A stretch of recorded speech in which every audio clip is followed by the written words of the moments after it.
우리가 몇 주 전부터 성막을 들여다보고 있습니다. 성막은 한마디로 예수 그리스도, 그분은 어떤 분이신가를 우리에게 아주 그래픽하게 시청각적으로 누구라도 알기 쉽게 소개해주고 있는 고마운 통로이지요. 그분의 성품, person, 그리고 그분이 오시면 어떤 일을 하실 것인가, work, 이러한 여러 가지 것들을 그 아주 작은 공간을 통해서 우리에게 말씀을 하시는데, 여러분 딴 거 생각하지 마시고 이 성막에 감추어진 그 은혜와 비밀과 정말 메시지가 얼마나 충만했으면 하나님께서 모세를 시내산 꼭대기로 부르시고 하루 이틀 정도 말씀하신 게 아니라 자그만치 40일 동안을 40 days and night 40주야를 모세에게 차근차근히 설명하셨겠습니까? 여러분, 그거 하나만 보더라도 이 성막 안에 담겨진 그 비밀, 그 은혜, 그 메시지 어마어마하다는 것을 우리가 짐작할 수 있는데, 그런데 그 모든 내용은 한 분을 가리키고 있습니다. 자, 제가 저 십자가를 이렇게 가리켜요. 손가락이 성막이라면 제가 가리키고 있는 저 십자가는 바로 예수님입니다. 여러분들이 제 손가락만 바라보고 있으면 십자가가 안 보이잖아요. 그런 것처럼 우리가 성막만 그냥 들여다보고 있으면 예수님이 안 보여요.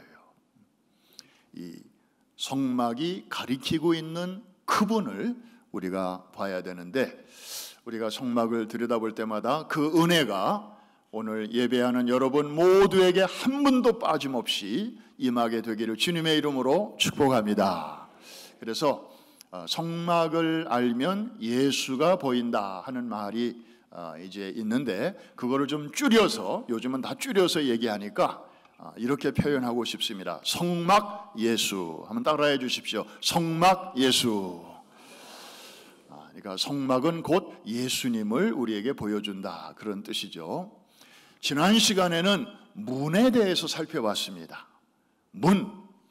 여러분, 성막 전체가 예수님을 우리에게 소개한다면 그 성막의 한 부분인 문도 당연히 예수님을 가리키고 있겠죠. 그래서 지난주의 내용을 한마디로 이렇게 요약할 수 있습니다. 성막문 예수. 성막문은 바로 예수님을 우리에게 가르치고 있다. 한번 따라해 주실까요? 성막 예수, 성막문 예수. 그러면 오늘은 이제 번제단을 우리가 살펴보는 시간인데, 번제단 역시 바로 그분을 우리에게 잘 알려주는 그런 대목입니다. 오늘 설교 제목을 한번 따라해 주시는데, 이제는 아까보다 2배 정도 큰 소리로 한번 해주시기 바랍니다. 번제단 예수. 네, 한 번 더 할까요? 번제단 예수. 번제단을 보면 누가 보인다? 예수님이 보인다. 번제단의 의미를 알면 예수님을 우리가 새롭게 만날 수가 있게 되는 거죠. 자, 우리 한번 그림을 먼저 보겠습니다. 광야의 성막. 자, 하얀 울타리가 이렇게 있고, 문이 보이시면 아멘. 문이 보이시는군요. 저 문은 어느 쪽으로 나 있을까요? 동쪽입니다. 왜 동쪽일까요? 저 동쪽에는 누가 많이 살아요? 죄인들이, 성경에 보니까 죄를 범한 자들은 하나같이 동쪽으로 도망갔어요. 동쪽으로 피신했어요. 그런데 하필이면 하나님은 저 성막문을 동쪽을 향하여 문을 열어놓으셨어요. 죄인들이 우글거리는 그쪽을 향해서. 이게 아버지의 마음이죠. 자, 저 문을 보시면서 넓어요, 좁아요? 여러분의 집의 문하고 비교 한번 해보십시오. 굉장히 넓죠. 전체 면적의 40%를 저 문이 차지하고 있습니다. 저렇게 넓은 문을 가진 집 아마 여러분 중에 없을 것입니다. 죄인들을 향하여 저렇게 문을 넓게 wide open 열어놓으신 하나님의 마음을 알 수가 있어요. 자, 그러면 그 문을 통해서 들어가자마자 맨 먼저 만나게 되는 장소가 어디일까요? 바로 번제단입니다. 여러분, 인간은 죄를 가지고는 거룩하신 하나님을 만날 수가 없어요. 왜냐하면 하나님은 너무나 거룩하신 분이시기 때문이죠. 마치 이 방에 캄캄한 가운데 스위치를 탁 올리면 불이 들어오면서 어둠은 순식간에 물러가지요. 빛과 어두움이 공존할 수가 없기 때문입니다. 마찬가지로 하나님이 계신 곳에는 죄가 있을 자리가 없는 거예요. 죄인이 하나님을 만날 수 없는데 어찌어찌 하다가 만나기라도 하면 그 사람은 죽음입니다. 죽음입니다. 그래서 죄인들이 하나님을 만나고 싶은데 그대로 하나님 앞에 가면 다 죽기 때문에, 그러면 하나님은 누구를 통해서 찬송을 받으시고 영광을 받으시겠습니까? 그래서 죄인은 닫아주시되 그 죄인들 안에 있는 죄 문제를 해결하시는 하나님의 지혜로 소위 희생 제물을 대신 받으시게 되었습니다. 그래서 짐승의 머리 위에 손을 얹고 죄인의 죄가 짐승에게로 옮겨지게 하시고 그 짐승을 잡고 그 짐승의 피를 저 번제단에 뿌리고 그 몸을 번제단에 올려서 불로 살라서 이제 제사를 드리게 하셨죠. 이 모든 사건은 결국 예수 그리스도의 사건을 미리 말씀해 주시는 것인데, 예수님의 생애 중에서도 클라이막스, 바로 갈보리 십자가 사건의 그림자, 그것이 바로 저 번제단입니다. 예수님께서 대신 징벌을 받으시면서 하신 마지막 말씀, 다 이루었다. 이 말씀은 경제 용어입니다. 원래 그 당시에 영수증에 사용되는 표현이었어요. 누구한테 돈을 다 받았을 때, 그리고 누구에게 진 빚을 갚았을 때 받은 사람이 종이 한 장 써주잖아요. 소위 영수증, receipt, 거기에 사용되는 표현이 바로 다 이루었다 이 말입니다. 한번 따라 하십시다. 다 이루었다. pay off, 영어로 말하면 pay off예요. 우리가 진 죄의 그 대가를 예수님이 다 대신 지불하셨다. 이 사건이 일어난 장소가 바로 갈보리의 십자가였고, 그것을 구약시대에 미리 보여주신 장소가 바로 성막의 갈보리였습니다. 이해가 되시면 아멘 하십시다. 자, 그러면 저 성막을 위에서 이렇게 한번 내려다 볼 텐데 그 설계도가 있습니다. 한번 보실까요? 네, 아까 저 성막을 위에서 내려다 본 겁니다. 사방에 울타리가 보이시면 아멘. 소리가 어째 현찮네. 하얀 울타리가 보이면 아멘. 네. 자, 놀랍게도 저 성막 전체는 두 개의 정사각형을 이렇게 나란히 모아놓은 것과 같습니다. 정사각형 두 개가 이렇게 붙어 있죠. 그래서 오른쪽에 있는 것은 마당이고 왼쪽에 있는 것은 그 텐트가 있는 그런 부분입니다. 하나님이 얼마나 정확하신지 한번 저 그림을 잘 보십시오. 자, 오른쪽에 있는 정사각형을 대각선으로 이렇게 선을 그어 보면 중앙에, 정중앙에 만나는 점이 있는데 그거를 빨간 색깔로 표시했습니다. 거기에 뭐가 있죠? 번제단이 있는 거예요. 자, 이 마당 부분의 중심에 번제단이 있습니다. 그래서 문을 통하여 들어오자마자 맨 먼저 만나는 장소가 이 번제단이죠. 물두멍은 그 다음이에요. 중심이 아니에요. 그거는 옆으로 좀 비껴 있어요. 하나님께서 가장 중요하게 여기시는 것이 바로 번제단이라는 뜻이죠. 자, 그러면 왼쪽으로 넘어가면 거기 이제 텐트가 보이죠. 그래서 들어가자마자는 성소, 더 안으로 들어가면 지성소 이렇게 되는데, 자, 거기도 대각선으로 이렇게 그으면 그 만나는 그 중심, 거기를 빨간색으로 표시해 놨습니다. 거기에 뭐가 있죠? 잘 보이시나요? 거기 뭐가 있어요? 증거궤라고도 하고 언약궤라고도 하고 법궤라고도 하는 그 유명한 그 법궤가 바로 거기에 있습니다. 하나님이 너무나 중요하게 여기신다는 것이죠. 그걸 중앙에 놓으신 거예요. 그리고 그 법궤가 있는 그 작은 방, 거기가 바로 그 유명한 지성소가 되는 것이고, 아까 그 그림에서 보았던 그 연기가 바로 저 지성소 위로 연기가 늘 올라갔던 것이죠.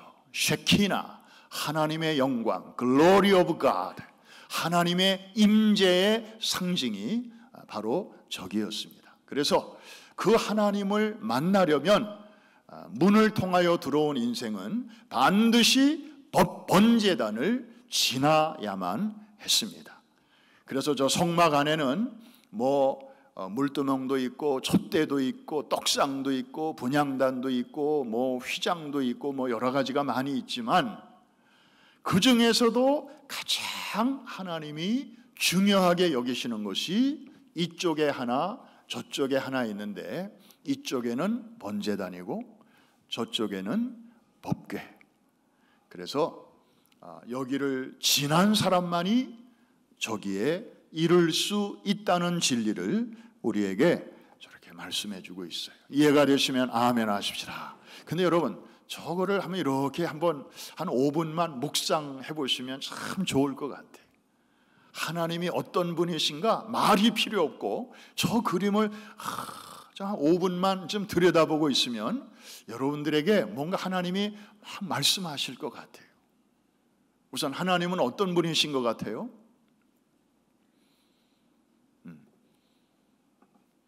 무질서한 분이 아니시고 질서의 하나님이시에요. 아멘. 그리고 꼼꼼하신 분이세요. 저 광야에 그냥 성막 대충 지어라, 뭐 재료도 별로 없고 뭐 광야잖아, 그러니까 I know, 그냥 대충 해, 그렇게 말씀하실 수도 있으실 텐데, 어쩌면 저렇게 한치의 오차도 없이 정확하게 길이를 맞추어서, 그리고 그 대각선이 만나는 그 중앙, 그 포인트에다가 번제단을 만들게 하시고, 그리고 또 이쪽에 그 중심에다가 법궤를 위치시키게 하시는, 여러분, 하나님의 그 섬세하신 오묘하신 그 섭리, 그분의 솜씨, 그분의 생각, 우리가 생각하면 생각할수록 참 너무 놀랍죠. 그런데 거기서 끝나면 안 되겠죠. 그 하나님이 나의 삶을 저런 방식으로 저렇게 완벽한 계획을 가지시고 나를 이 땅에 보내시고 내 삶을 여기까지 인도하셨다.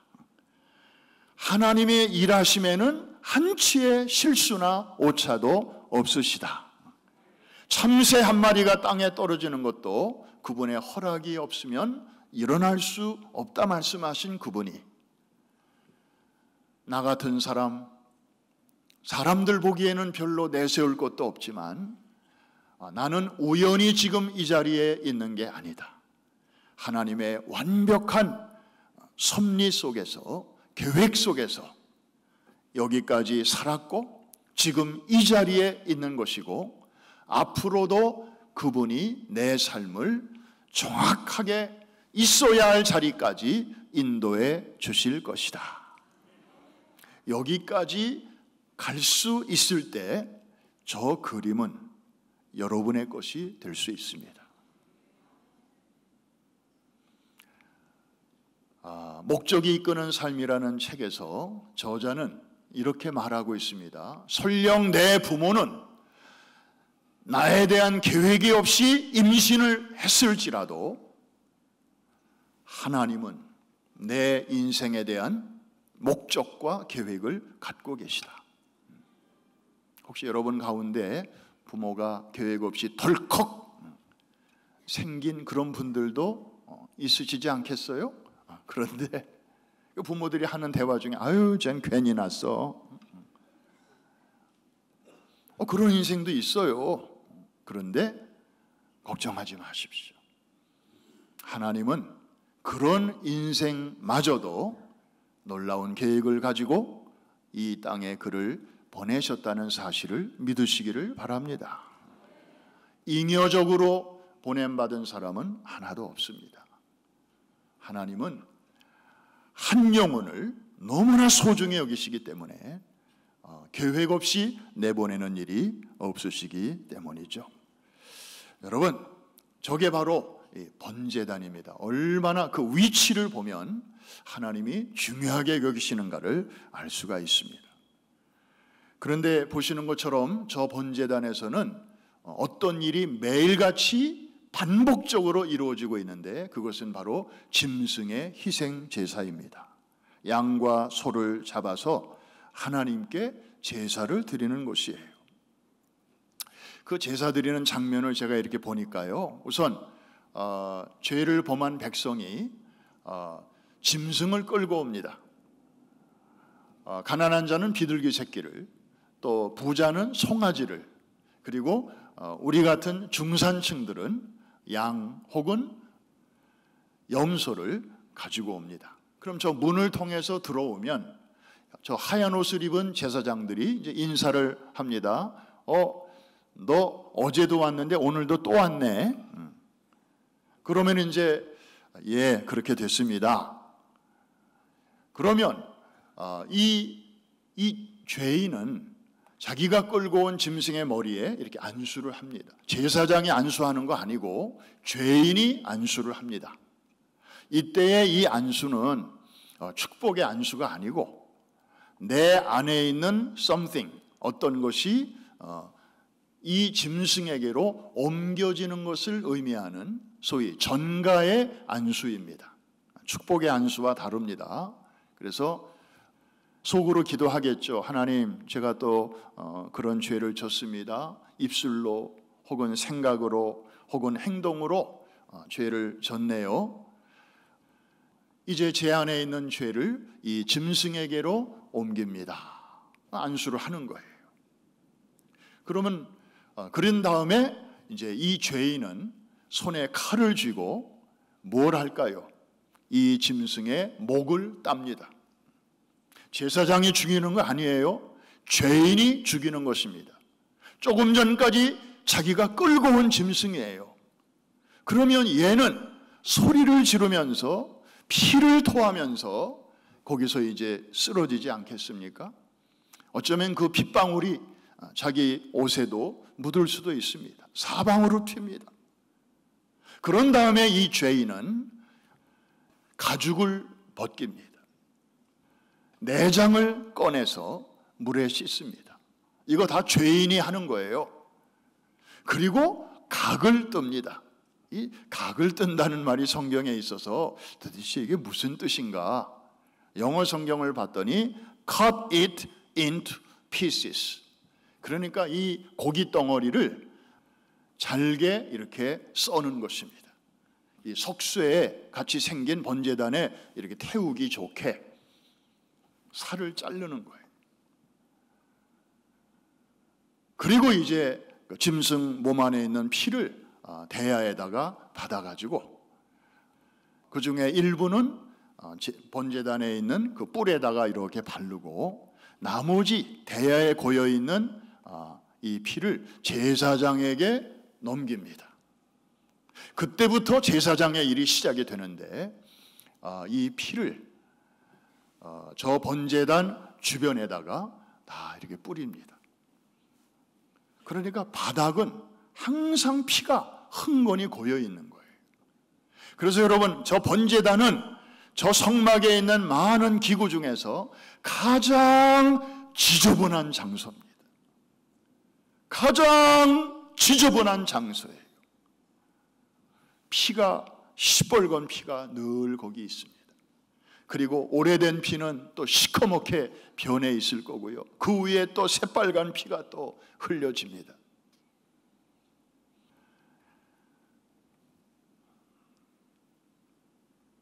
이런 과정을, 짐승을 죽이고 가죽을 벗기고 그리고 내장을 꺼내고 그리고 조각으로 잘라내고 피를 대야에 받고 이런 과정을 이 죄인은 쭉 경험하면서 무슨 생각이 들겠습니까? 죄는 내가 범했는데 벌은 얘가 받는구나. 내가 이 꼴을 당해야 되는데 얘가 대신 받는구나. 미안하네. 그리고 고마운 생각이 들지 않겠습니까? 그리고 하나님이 나의 죄를 얼마나 심각하게 다루시는가를 그는 처절하게 거기서 깨닫게 되는 것이죠. 아마 그러면서 어제도 왔었는데 오늘도 또 오고 또 내일도 또 오고 이런 삶을 반복하면서 그 죄인은 자연스럽게 무슨 생각을 하게 될까요? 야, 내가 언제쯤이면 이런 죄의 악순환의 고리를 끊을 수 있을까? 내가 언제쯤이면 이렇게 짐승 제사가 필요 없는 그런 날이 올 수 있을까? 막연하지만 그런 날을 동경하게 되지 않겠습니까? 바로 이것입니다. 그러면서 이들은 메시아의 오실 날을 막연하게나마 기다리게 되었던 것이죠.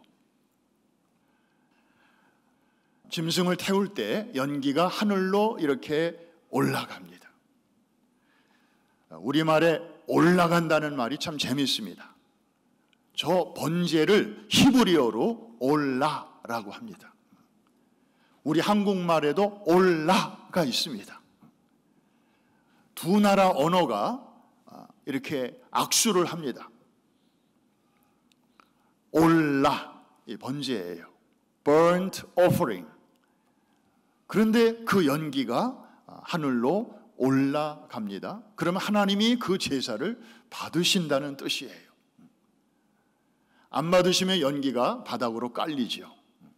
한번 히브리어 한번 따라해 주시기 바랍니다. 올라.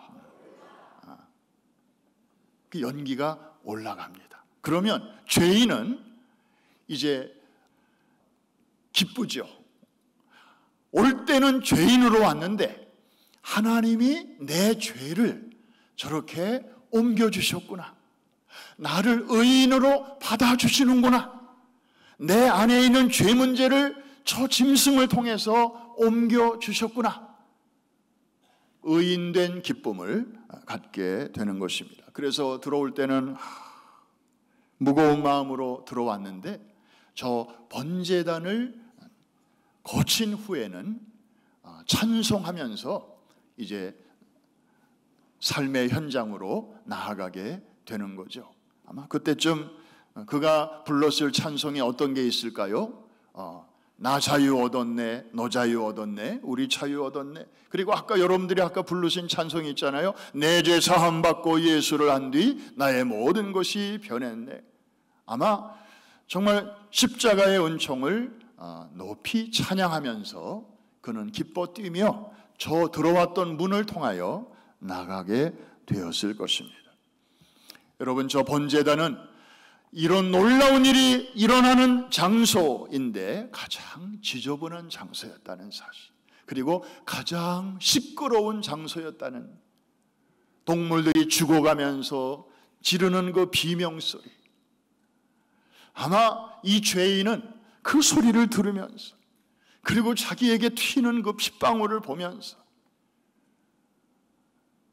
자기의 죄의 심각성, 그리고 하나님의 거룩성, 그리고 자기의 죄 문제를 이렇게 해서라도 가리워 주시는 그 하나님의 은혜, 이 모든 감정이 범벅이 되었을 것입니다.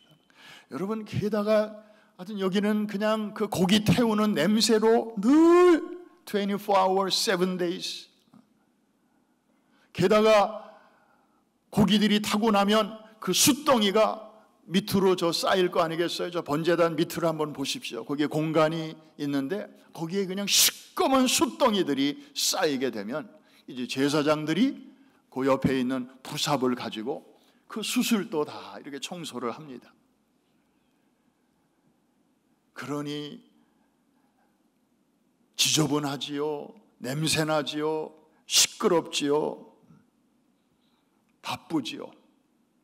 정신없는 곳이 바로 이 번제단입니다. 그런데 여러분, 기억하십시오. 이렇게 지저분한 번제단을 통과한 사람만이 비로소 거룩하신 하나님 존전에 나아갈 수 있게 됩니다.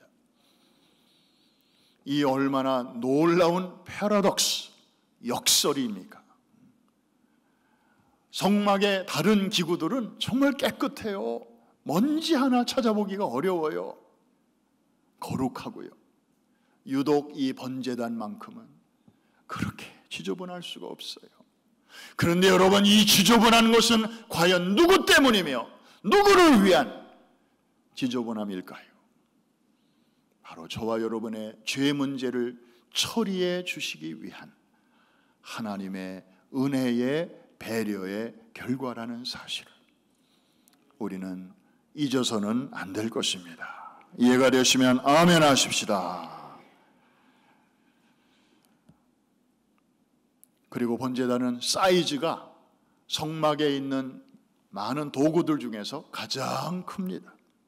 가로와 세로가 각각 5규빗이니까 2.25m, 그리고 높이가 1.35m. 아마 여러분들이 번제단에 서시면 아마 이렇게 목 있는 데까지 올라올 것입니다. 제일 큽니다. 사이즈가. 뭘 말해주는 것일까요? 저 번제단은 우리의 죄를 처리해 주시는 장소라면 저 도구가 유난히 큰 이유, 하나님의 어떤 마음을 우리에게 보여주시는 걸까요? 사랑하는 나의 자녀들아, 너희의 죄가 죄 아무리 흉악할지라도 용서받지 못할 정도의 죄와 허물은 없단다. 그 어떠한 흉악한 죄를 범한 자일지라도 받아주시고 용납해 주시고 죄를 처리해 주시는 아버지의 그 넓은 가슴, 그 넓은 품, 이것을 우리에게 보여주시는 것입니다. 이해가 되시면 아멘 하십시다. 마지막으로 이 제단에는 불이 타고 있습니다. 저 불은 보통 불이 아닙니다. 사람이 붙인 불이 아니고 맨 처음에 하나님이 붙여주신 불입니다. 그래서 하나님은 당부하셨습니다. 저 제단의 불이 꺼지지 않도록 제사장들은 그 불을 잘 관리할 것을 부탁하셨는데, 레위기 6장에서 이렇게 말씀하시네요. 단 위의 불은 항상 피워 꺼지지 않게 할지니, 제사장은 아침마다 그래 나무를 그 위에 태우고 번제물을 그 위에 벌려놓고 화목제의 기름을 그 위에 살을 찌며, 그래서 나무를 계속 그 위에 얹어야만 했어요. 그리고 기름을 계속 거기에 부어 주었어요. 꺼질 것 같으면 기름 붓고, 그리고 이제 거기에 제물들 계속 올리고, 이 불에 대한 관리를 제사장들에게 부탁을 하셨어요. 13절에 또 이렇게 말씀하십니다. 불은 끊이지 않고 단 위에 피워 꺼지지 않게 할지니라. 같은 말씀을 2번이나 반복하셨어요.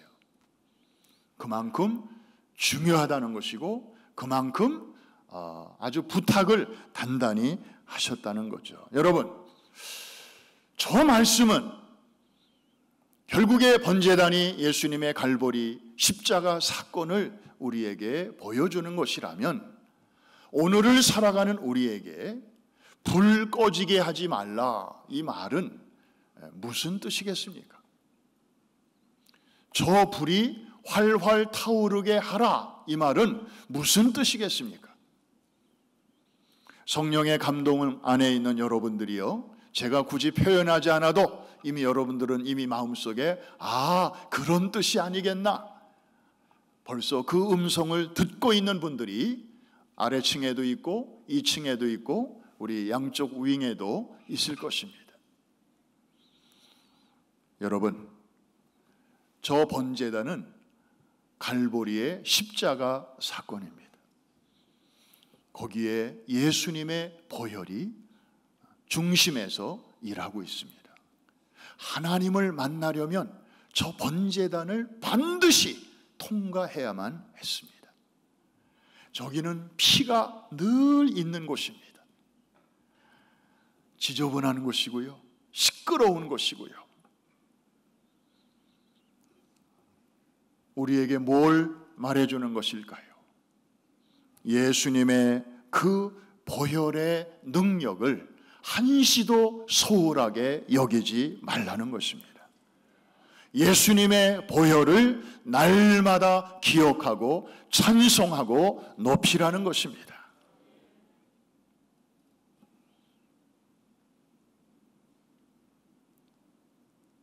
목사님, 저는 교회를 어려서부터 다녔습니다. 예수님의 피 얘기 많이 들었습니다. 아주 지겹습니다. 이제는 좀 새로운 얘기 없수? 좀 요즘 새로 좀 이렇게 또 이렇게 인기 있는 그런 얘기 좀 없수? 여러분, 저한테 그런 설교 요구하지 마시기를 바랍니다. 설교는 새로운 얘기하는 자리가 아닙니다. 이 강단에서 울려 퍼지는 메시지가 이런 얘기 저런 얘기 다 하더라도 결국의 하이라이트, 결국의 중심은 예수 그리스도의 보혈 얘기여야 한다. 아이고, 어려서부터 귀가 따갑도록 그런 얘기 많이 들었으니 제발 우리 프랑스 교회 강단은 좀 그런 얘기 좀 조금 하고 요새 유행하는 좀 최신 학설, 최신 이론, 슬기로운 교회 생활, 좀 그런 얘기 좀 해 주시오. 왜 아멘을 안 하셔요? 그렇습니다. 지난주에 제가 말씀드렸잖아요. 예수님의 보혈이 아니고서도 우리가 죄 문제를 해결할 수 있고 하나님 앞에 나아갈 수 있고 구원받을 수 있다면 예수님은 괜히 오셨다고, 괜히 죽으시고 괜히 부활하시고 헛고생하신 거라고. 성경은 휴지 조각이고. 과연 그럽니까? 그런 것이에요? 아니잖아요. 다른 방법이 없기 때문에, 하나님의 지혜로도 다른 길이 없기 때문에 하나님께서 힘들지만 자기 아들을 죽여서라도 우리의 죄 문제를 해결해 주시고 그 아들을 다시 살려서 죽음의 문제까지 해결해 주신 것이 아니겠습니까? 이게 복음의 핵심이거든요. 저는 2018년 1월 첫째 주일에 이 자리에서 우리 원로 목사님 뒤를 이어서 담임 목사로 취임하면서 그때 제가 무슨 말을 했는가를 엊그제 다시 한번 이렇게 내용을 봤습니다. 그 중에 한 귀절이 제 마음을 때렸습니다. 세상이 어떻게 변한다 할지라도 강단의 순수성과 그 복음만을 외치도록 힘쓰겠습니다. 물론 그 후에 하나님 앞에서 제가 제 자신을 돌아볼 때 충실하지 못한 때가 참 많았습니다. 그런데 하나님께서는 또 이렇게 성막을 통해서 정말 우리가 놓쳐서는 안 되는 것, 설교자는 설교자대로, 또 우리 성도들은 성도들대로 불이 꺼지지 않도록 하라.